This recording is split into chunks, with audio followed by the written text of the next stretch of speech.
Hello అండి, నమస్తే. ఈరోజు మేము మామిడి పళ్ళు పండించుతాం అనమాట. అంటే చెట్టు మీద కాదు, ఇంట్లోకి తెచ్చిన తర్వాత కాయల్ని ముగ్గేయడం అంటారు. ఇవి మనము ఇలా గనక చేసామంటే న్యాచురల్గా మనం కెమికల్ కలర్స్ వేయకుండా మంచిగా పండించుకొని ఫుల్ హెల్తీగా అయితే ఉండొచ్చు. ఎందుకంటే మామిడి పళ్ళు కొన్నివి మనకి కలర్ఫుల్గా ఉంటాయి, కానీ వాటిల్లో కలర్స్ కెమికల్ అయితే వేస్తారు. ఇప్పుడు అవి ఏమి వేయకుండా న్యాచురల్గా పండించే విధానం అయితే చూడండి. మామిడికాయలు అయితే ఇలా తెచ్చుకొని, ఇది ఇంతకుముందు నాకు ప్యాకింగ్ వచ్చింది బాక్సు సన్నిరాయికి, దాంతోనే ఈ ఎండుగడ్డి కూడా వచ్చింది. ఇంకా నాకు బయట నుంచి తెప్పించే అవసరం లేకుండా ఈ బాక్స్లోనే ఒక వరుస ఎండుగడ్డి వేసి దానిపైన లైన్ వేస్గా ఇలా మామిడికాయలు అయితే వేసుకున్నాను. ఇలా వేసుకోవాలి. ఇలా వేసుకొని మొత్తం ఒక లైన్ వేసిన తర్వాత మళ్ళీ రెండో లైన్ కూడా నేను ఇలా ఈ విధంగా వేసుకున్నాను అనమాట.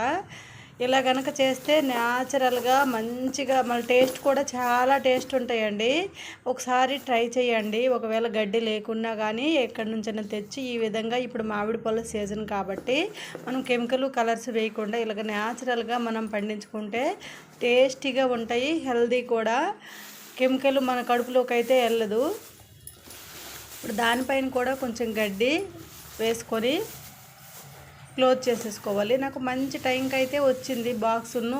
అదేవిధంగా ఎండుగడ్డి ఇది చాలా గడ్డి పెట్టారు, అది సన్నిరాయి పగిలిపోతుంది అనేసి నేను ఈ విధంగా అయితే యూజ్ చేసుకుంటున్నాను. ఇప్పుడు గడ్డి మొత్తం వేసేసిన తర్వాత క్లోజ్ చేసుకోవాలి. అలానే పనస కాయ కూడా తెచ్చాము. కాయ కాదు, పండు కాదు, పండుకొచ్చే సీజన్లో ఉంది అనమాట. మామూలుగా పండుతుంది అది, కానీ అంత టేస్ట్ రాదనమాట. మనం గడ్డిలో పెట్టి ఇలా గనక స్టోర్ చేసుకొని మనం తీసి తిన్నామంటే చాలా అంటే చాలా టేస్టీగా ఉంటాయి. మామూలుగా పండే పళ్ళు కంటే ఇలా గనక మనం పండించినామంటే టేస్టీగా ఉంటాయి. ఇప్పుడు ఒక సంచి తీసుకున్నాను, దీంట్లో కూడా కొంచెం ఎండుగడ్డి వేసుకొని ఈ పనస పండునైతే పెట్టేశాను. పండు కాదండి, కాయ ఇది. ఇప్పుడు ఇలా పెట్టిన తర్వాత పైనాపిల్ కూడా, ఈ పైనాపిల్ అయితే కొని తెచ్చిందే, పండింది ఏం కాదు. మామిడికాయలు పనసపండు అయితే చెట్టు నుంచే తెచ్చాము. ఇప్పుడు ఇది మొత్తము ఇలా క్లోజ్ చేసేసి కొంచెం కట్టేసుకోవాలి. నేను ఒక చేతితో ఫోన్ తీసి వీడియో తీస్తున్నాను కాబట్టి ఇలా చేస్తున్నాను. కట్టేసిన తర్వాత ఎక్కడైనా మనము ఊరికే తీయని ప్లేస్లో అయితే పెట్టేసుకోవాలి. ఒకసారి అయితే చెక్ చేసాము పండిందా లేదా అని. పైనాపిల్ అయితే చూడండి ఎంత మంచి కలర్ అయితే వచ్చిందో. ఒక 2 డేస్కే ఇది పండిపోయింది అనమాట. పైనాపిల్ చూడండి, మేము తెచ్చినప్పుడు కాయ ఉండే పచ్చగా ఉండే పైన. ఈ విధంగా మనము తెచ్చిన ఈ సీజన్లో ఎక్కువ తెచ్చుకున్నప్పుడు, తక్కువ తెచ్చేటప్పుడు అయితే అవసరం లేదు, కానీ ఎక్కువ తెచ్చుకునేటప్పుడు ఇలా కనుక మనం పండించామంటే టేస్టీగా ఉంటాయి, హెల్దీ కూడా. మనం కెమికల్ అవి ఏమి తిన కడుపులోకి వెళ్ళవన్నమాట. ఇప్పుడు చూడండి, ఒక 5-6 రోజులు అయితే అవుతుంది. ఎంతవరకు పండాయి అనేది అయితే చూద్దాము. అయితే ఇందులో పీచు మామిడిపళ్ళు అంటారు కదా, పీచు మామిడిపళ్ళు రసాలు అంటారో ఏమో తెలియదు, కానీ పీచు మామిడిపళ్ళుకి కలర్ చేంజ్ కాదండి, పచ్చగానే ఉంటాయి. కొన్ని పళ్ళుకేమో కలర్ మారుతాయి అన్నమాట. చూడండి ఎంత మంచిగా న్యాచురల్గా అయితే పండాయి అనమాట. మామూలుగా మనం సంచులు పెట్టామనుకోండి, ఒక సైడ్కి కుళ్ళిపోయి వస్తాయి అన్నమాట, పండుతాయి. ఈ గడ్డిలో ఇలా పెట్టడం వల్ల మళ్ళీ పండినంత వరకు ఊరికే తీయద్దు. తీసామనుకోండి అప్పుడు కూడా డ్యామేజ్ అవుతాయి అన్నమాట. ఒక 4-5 రోజులు ఇలానే వదిలేయాలి. చూడండి పచ్చగా ఉంది, కానీ మొత్తం అయితే పండు అంతా అయితే మెత్తగా అయిపోయింది. మ్యాక్సిమం అన్నీ పండిపోయాయి. ఇందులో కొన్ని పీచు మామిడిపళ్ళు, కొన్ని మామూలు మామిడి పళ్ళు ఉన్నాయి. అందుకే మామూలువి కలరు చేంజ్ అయినాయి అనమాట. పీచు మామిడి పళ్ళు కలర్ చేంజ్ కావు. చూడండి ఇలా ప్రతి ఒక్కటి మంచికైతే పండిందండి. ఇప్పుడు సీజన్ కాబట్టి మనకి ఎక్కువే వస్తుంటాయి మామిడికాయలు. ఎవరైనా ఇచ్చినా, మనకు తోట ఉన్నా, మనం కొనుక్కున్నా కానీ ఇలా కనుక మనం పండించి తిన్నామంటే చాలా అంటే చాలా టేస్టీగా ఉంటుంది, మంచి ఫ్లేవర్ అయితే వస్తుంది అనమాట. ఇవి ఈ గడ్డిలో పెట్టి తీసిన తర్వాత కూడా మంచి స్మెల్ అయితే వస్తుంది.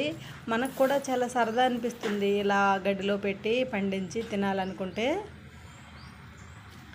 ప్రతి ఒక్కటి కూడా మంచిగా అయితే పండింది. ప్లీజ్ అండి, వీడియోకి ఒక లైక్ చేయండి. సబ్స్క్రైబ్ చేసుకోకుంటే సబ్స్క్రైబ్ చేసుకోండి. ఛానల్ని సపోర్ట్ చేయండి. ప్రతి ఒక్క వీడియో మీకు అప్లోడ్ చేస్తున్నాను, ట్రై చేస్తున్నాను. వీడియోస్ చూస్తున్నారు కానీ లైక్స్ అయితే చేయట్లేదు, షేర్ చేయట్లేదు, కామెంట్ కూడా చేయట్లేదు ఫ్రెండ్స్. కనీసం కామెంట్ అయినా చేయండి. ఇలా ఇక లాస్ట్గా మ్యాక్సిమం అన్నీ పండిపోయాయి. ఒక 5-6 వరకు అయితే కాయలుగా ఉండిపోయాయి అన్నమాట. ఇవి మళ్ళీ గడ్డి కొంచెం వేసి క్లోజ్ చేసుకున్నామంటే ఒక 8 రోజుల వరకు అయితే, ఇప్పుడు 5 రోజులకైతే తీసాను కదా, ఇంకొక 3 రోజులు ఉంచితే మిగతావి కూడా పండిపోతాయి అనమాట.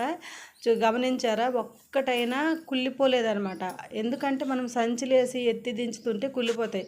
ఇలా కనుక చేసామంటే అస్సలు ఖరాబ్ కావు. ప్రతి ఒక్కటి న్యాచురల్గా ఎంత నీట్గా పండిపోయాయో చూడండి. నాకైతే చాలా బాగా అనిపించింది. మళ్ళీ స్మెల్ కూడా మంచిగా వస్తాయి మనం గడ్డిలో వేయడం వల్ల. పనసపండు కూడా ఒకసారి తీసి చూస్తున్నాను. పనసపండు పండలేదు, ఇంకా కొంచెం గట్టిగానే ఉంది. ఇది సజ్జ పనస అనమాట. బురద పనస అని ఉంటుంది, సజ్జ పనస అని ఉంటుంది. ఈ సజ్జ పనస అయితే మనకి చేతికి అంటుకోకుండా నీట్గా అయితే సొనలు ఉంటాయి. ఇది కూడా చాలా స్వీట్గా ఉంటుంది అనమాట. బురద పనస అయితే చేతికి అంటుకుంటుంది అనమాట. చూసారా మ్యాంగోలు ఎలా నేను ఇంత మంచిగా పండించుకున్నానో. ఈ వీడియో కనుక నచ్చితే ప్లీజ్ లైక్ చేసి, షేర్ చేసి, సబ్స్క్రైబ్ చేసుకోండి. కలర్ చేంజ్ అయ్యే ఎంత మంచిగా చూడండి. ఈ వీడియో మీ అందరికి నచ్చుతుంది అనుకుంటున్నాను. నచ్చితే తప్పకుండా లైక్ చేసి, షేర్ చేసి, సబ్స్క్రైబ్ చేసుకోండి ఫ్రెండ్స్. ఈ వీడియో ఎలా ఉందనేది కామెంట్ చేయండి. సూపర్గా అయితే పండాయి.